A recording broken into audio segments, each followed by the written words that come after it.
All right, Steve, you may start. Thank you so much, sir. Chair just wants to note that there is not a quorum. Commissioners present are me and Commissioner Sachinelli at this point, but I would like to welcome everyone to the October 5th, 2023 meeting of the Norwalk Shellfish Commission. And has attendance been taken otherwise? It has, yes. And noting that there is no quorum, no approval of the minutes, but we could at least table that for now and perhaps come back to it. I see one attendee, and she has her hand raised. If the moderator would recognize her, that would be great. Ms. Jones, you're free to talk. Thank you very much. My name is Linnell Jones. My address is 10 Point Road. This evening, I sincerely thank this commission for sharing your comments about the proposed POCD change with city planners, city leaders, and the mayor.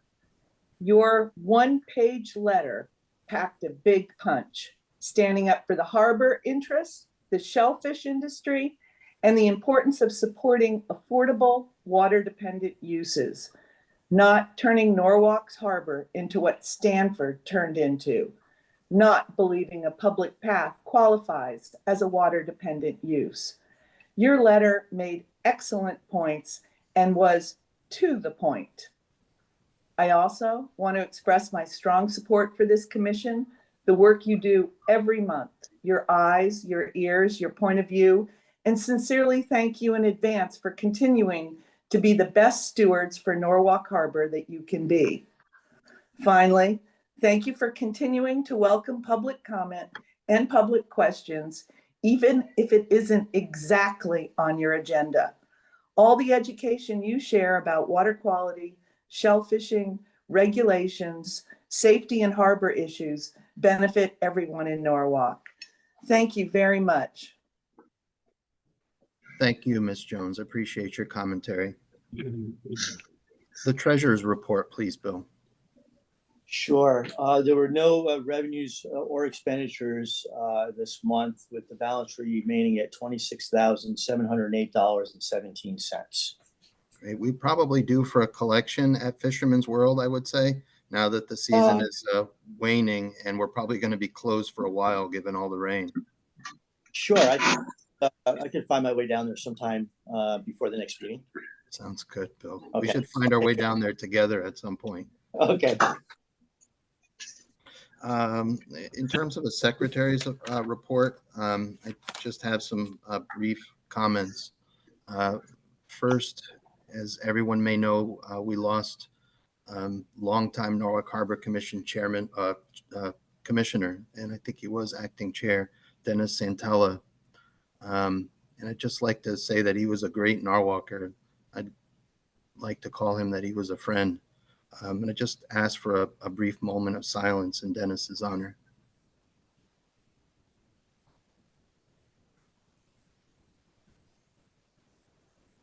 Thank you. News from the Secretary's report. Former Mayor's Water Quality Committee Chair Joe Schneerlein is on the mend. And I say former because he resigned from his position in a very honorable way. And it came to fruition in the vote last night that the Planning and Zoning Commission essentially blew off his honor's own committee chair and what his opinions were about the changes that were approved last night. Just very briefly, and my personal opinion is that the vote last night with just one person in opposition was coastal management malpractice. And I'd like to call for people once again on all sides of this issue to call for a referendum. I think the cultural changes involved here are just too big, and we're in a battle between economics, clearly, versus the culture of Norwalk. And I think a small commission like P&Z and our own are just too small to affect such changes. And that ends the Secretary's report. We'll go to committee reports and the Department of Health. Bill, please. Sure. The rainfall this month was quite substantial. I guess probably no one's surprised by that on the last weekends, but we did end up with 11.41 inches of rain for the month of September. Wow. Last year was 5.75, historically 4.97. So that's a dramatic amount compared to normal years. Almost triple. As a result, there were a number of closures on the 10th, September 10th, the 18th, and the 29th.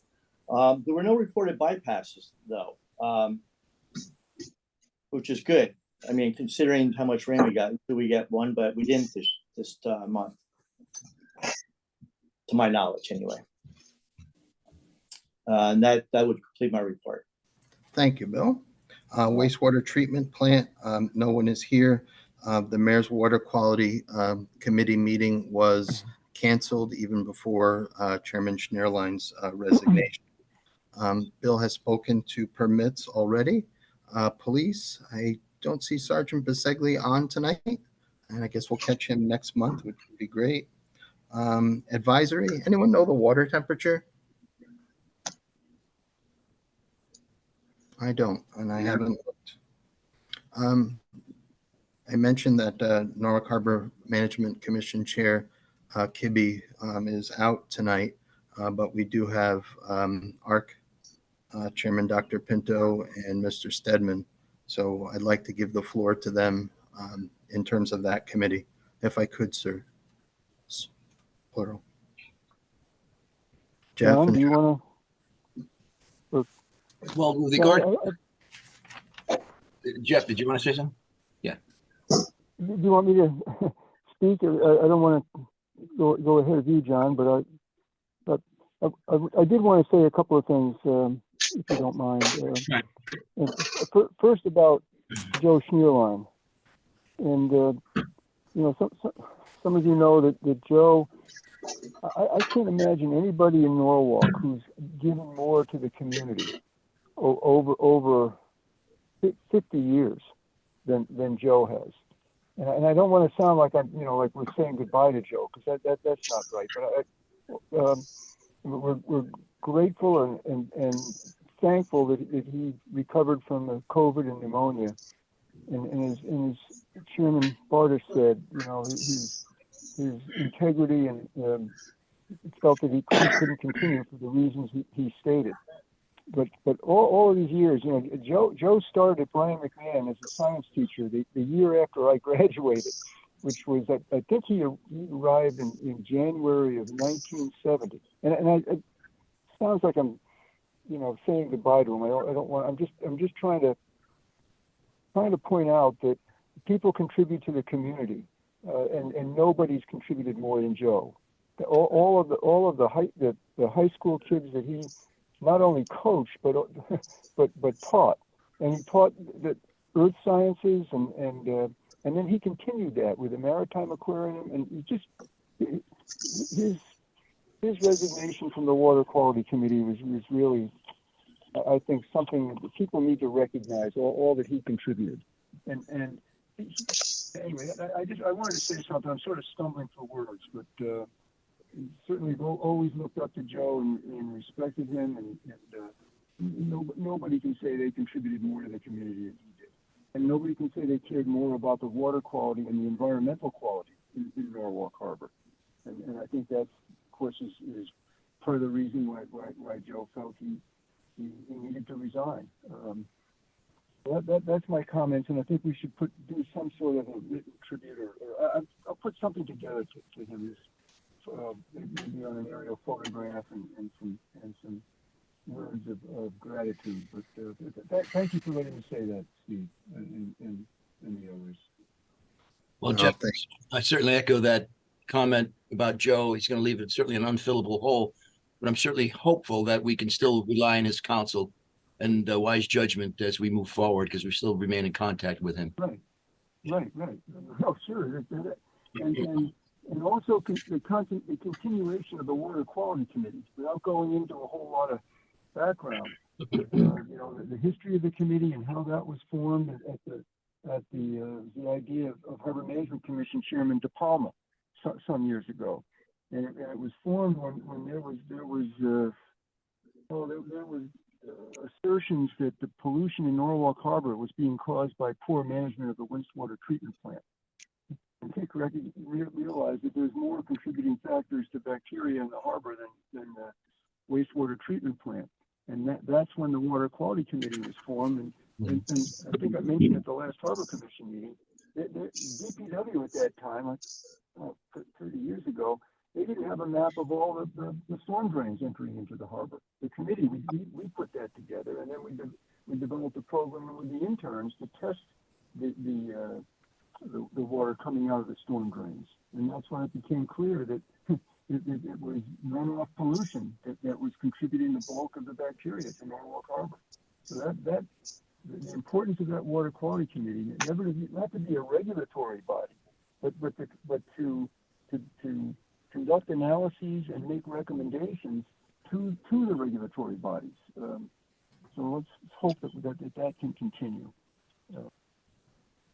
And the harbor management report, and John can fill in the missing gaps, but there were some questions at the last Harbor Commission meeting about the status of the city marina project to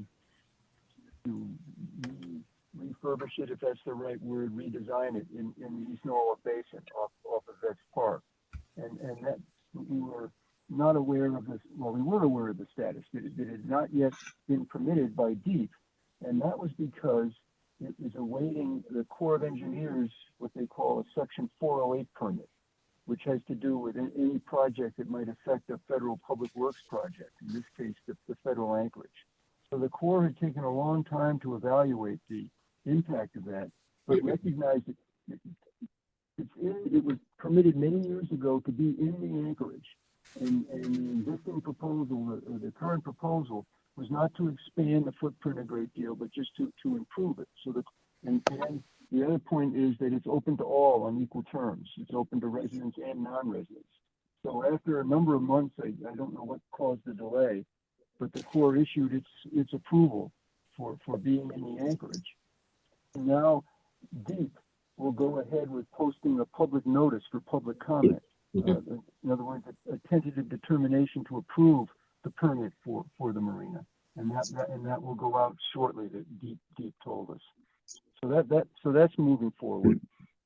And then of course the other big matter was all the time and effort we spent trying to make to contribute to the comments on the POCD amendment, which is necessary, as you know, to next amend the waterfront zoning regulations. And you know all the time that we spent on that, and Dr. Pinto's letter, personal letter that was published in the newspaper today, I thought laid out a lot of the issues. And again, not trying to be obstructionists or to be negative, but to do our jobs and pursue what we think is good planning policy, good environmental planning policy. And I guess it's our understanding that from what we heard, that the proposed rezoning is being presented as necessary because the properties are economically valuable, too valuable to not develop them to their full potential. And of course that's the issue. And that's an honest thing to say. That's the goal. Is economic development and realize the full value of the property.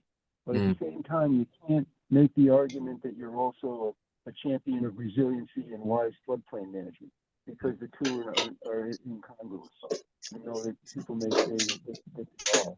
But the goal of national floodplain policy and state policy is not to increase residential development in the coastal floodplain. It's just the opposite. And so now we'll prepare to address the proposals for the zoning, for the actual zoning change. And we also point out, it's interesting that I don't know if the consultants looked at other waterfront zoning regulations in other towns, which are interesting. And I'm not saying that I know a whole lot, but one nearby is the waterfront business zone in Cascade, in Greenwich, where if you read that zoning district that was worked on a long time ago, the purpose is to promote commercial development that supports and is water dependent. And that also allows residential mixed-use development, but at less than half the density as the current marine commercial zone allows in Norwalk. Norwalk planners feel it's and they have certainly it's their authority to increase that residential development district. But in my opinion, you can't say at the same time that they're pursuing goals for coastal resiliency in the age of rising sea levels and more frequent and severe storms and climate change. So thank you for letting me go on. I'm so sorry I'm not there on the computer. Thank you. Well, thank you very much, Jeff. On Dr. Pinto? on another note, Steve, just to fill you in on what not only the Norwalk Harbor Management Commission has been doing, but also just basis on the Connecticut Harbor Management Association has been doing. We've been in contact with the Attorney General's office with regard to the authority of our harbor master. As you know, there's been certainly issues with regard to the authority of the harbor master, and we wanted to know exactly how much the Attorney General's office would stand by any recommendation that is made by our harbor master, and if he makes a recommendation or proposal, that they will be able to back him up. And so we're still in the process of discussing it with him, but it's been very positive level of talk. The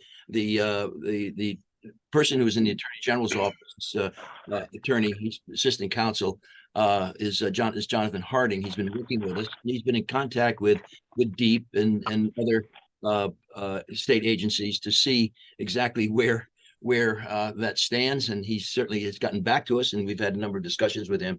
But again, what we wanted to find out is exactly if, for example, based on what the requirement that the Shellfish Commission had put into place, whether you would like to stake a bond or have some sort of issue stated with regard to barge traffic and then scouring at the bottom, that whether the harbor master would make a recommendation that they would stand by that. And most likely, probably yes, because the other state agencies haven't had any objection to that. The Bureau of Agriculture with Dave Carey or Kevin Zavoy, as far as some of the issues of posting a bond. So that certainly will move forward, hopefully in a positive manner. But we yet to get final decision from them on that. With regard to some of the other issues, we're here to talk about certainly 17 Sylvester Court. We were there. The Harbor Management Commission has developed their letter from their perspective and had no objection to that project moving forward, and that's for them to include that in their application to DEEP. But we certainly reserve our right to continue review of the application proposal as new information comes forward. But we had some other recommendations, and again, one of our recommendations is that the applicant certainly consider any comment made by the Shellfish Commission with regard to the potential of the dock resting or being in a natural shellfish bed area. But I certainly leave that to the Shellfish Commission to make a recommendation on that. There was one issue that we saw, but again, this is not as far as the structure, the floating structure being at a distance of 25 feet from a neighboring property. We have that's not sufficient to meet their dock is not sufficient, and the area is not sufficient to meet that requirement. But that's certainly understandable, and we express no objection to the applicant proceeding, despite the fact that the dock cannot meet that 25-foot setback because of the narrowness of the property. So we've understand that, and then again, we make it known with our classical mantra is that no float or vessel attached, a vessel attached to that dock was rest on the bottom. That's part of the recommendation, which is not. There's a clearance there of 18 inches with float stops, and the applicant should, at least when everything is built, that you provide us with an as-built survey. So that's sort of the comment that we made, and that if any construction is going to be done, and if it's going to be done from the water, that any vessel or barge that might be used in bringing equipment over they contact the harbor master so that they know exactly where to place those vessels during the construction process. But that's basically in a nutshell what our comments are, and those will be submitted to Sue Jacobson and of Deep. But as I said, we have no objection with the applicant moving forward with the proposal. That's it. You're muted, Steve. Sorry about that, guys. So, John, thanks for the good news from the Attorney General's office. And thanks for the site inspection and commentary. And Jeff, thanks for your always good report. We can't approve the committee reports tonight as we still don't have a quorum. But I'd like to maybe move into the Shellfish Commission's meat and potatoes as far as that 17 Sylvester. And John, you're welcome to come back into that. So we do have Mr. Hiltz and Mr. Lankowski owning and I guess representing that property. So Mr. Hiltz, if you'd like to speak, please, and then perhaps we can bring the site inspectors in for questions and commentary. Thank you, Steve, and good evening, everybody. No, nothing has changed since we last spoke on this. I think a few of the commissioners have gone out to the site. Obviously, I'm happy to answer any questions that may have arisen from their visit. As Dr. Pino noted, the site is narrow. I mean, the property is a narrow property. The dock that's being proposed is in keeping with what, both adjacent properties have. So, we're cognizant of, not trying to go out any further than we need to. And other than that, during my site inspection, I did note some shells in the intertidal area, but, not a, a set of oyster or anything like that. Of course, that can always change. But the area where that would most likely occur is kind of the area spanned by the ramp, and also the piling supported piers. So I don't think that there's any great potential impact in that regard. Other than that, nothing else to really add to the discussion, but I'm happy to answer any questions that may, as I said, may have arisen during the site visits. Yeah, well, John, in going along with your statement, yeah, we did notice, certainly some little shellfish in there, but those were mussels. Right. That were in the area. And again, dealing with the overall ambiance of that environment, the Spartina looked very healthy. Even in view of the other docks that are present there, they're certainly high enough above the substrate so that that doesn't really have an impact. Yeah. So, John, are there piles that will be going through Spartina and or bog, Pete, in that area? Yeah, it definitely is. Our piles going through the, into the Spartina area. So whenever that happens, I mean, we just ask that those plugs be cut and that they be transplanted in the area. I'm sure that's no issue, right? Not a big problem. It's just a shovel. No. Yeah, exactly.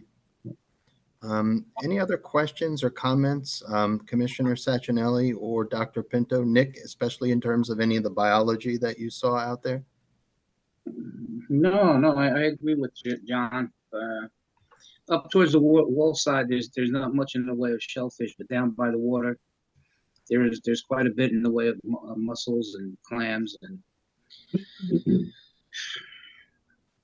Okay. Well, So, I did mention to Mr. Lankowski that the requirements in of maintaining a healthy bottom, and that is despite the fact that there were no shellfish in the area, or minimal amount of shellfish in the area, the entire Norwalk Harbor is considered a viable shellfish bed. And the concern is basically the substrate and scouring of the bottom, which is well noted in the fact that they plan to have float stops, and any vessel that is there will not sit, and either the docks sit on the bottom in any appreciable tide cycle. So the applicants are well aware of the stipulation as far as maintaining a healthy substrate. That certainly looks like a very viable area too, serving as a substrate area for shellfish in the surrounding areas. thanks. So I don't see that there's any issue that's outside the Shellfish Commission standard language, other than the plugs, if you will, of where the piles will go in, which is an easy thing, as John says, just with a shovel. So unless there are other questions or comments from or for Mr. Hiltz or Mr. Lankowski, I think I can use the chairman's prerogative and put something together for this, just to put this to bed. And thanks, Mr. Hiltz, for always thorough presentation and the availability of a site visit. You're very responsive, even on short notice. That's kudos to the Lankowskis. They were very prompt in answering your queries. So, and all right. So then I guess you're all set with me. Yes, sir. Thank you so much for coming. All right. No, have a good evening, everybody, and thank you for your time. Yep. Good luck with the project, sirs. Good night. Anything under new business? Nick, you have anything you'd like to discuss? No, I'm good. Okay, so hearing none, I guess we'll move just to adjourn. As we don't have a quorum, can't have an official motion on that. And see everybody in November, which sounds kind of weird. Make a All right. motion to adjourn. Thank you. Everyone have a good holiday weekend and see everyone soon. John, you have a comment? Well, I was going to, not a comment, I have a question. Please. Ask you, and it's probably a very selfish question. And that is, I was just wondering if the Shellfish Commission is planning to have their annual seasonal party. You say that? You say it was a selfish or a shellfish Well, question? both selfish and shellfish question. Gotcha. Yeah, if at all possible, we will. Bill, maybe you and I can talk about that during the business week, starting sometime, maybe Tuesday, late morning. Can we do that? Sure, I think that'll work. Let me just check my schedule. Yeah, that'd be fine. I think it's been about 2 years since we've even had, any kind of get together, and had the pleasure of certainly Norwalk's finest, oysters and shellfish from Cops Island. It's a blood house. And they are the finest, handpicked by Captain Bloom himself. And So I can certainly reiterate the statements you always eat Norwalk shellfish. that's right. Thank you, Doc. Everyone have a good holiday. Thanks again, Mr. Lankowski, for coming. We'll get something out to you all. Thank you, gentlemen. Righty. Take care. Good Talk night. to you on Tuesday, Bill. Have a good holiday. Okay, bye. Yeah, bye.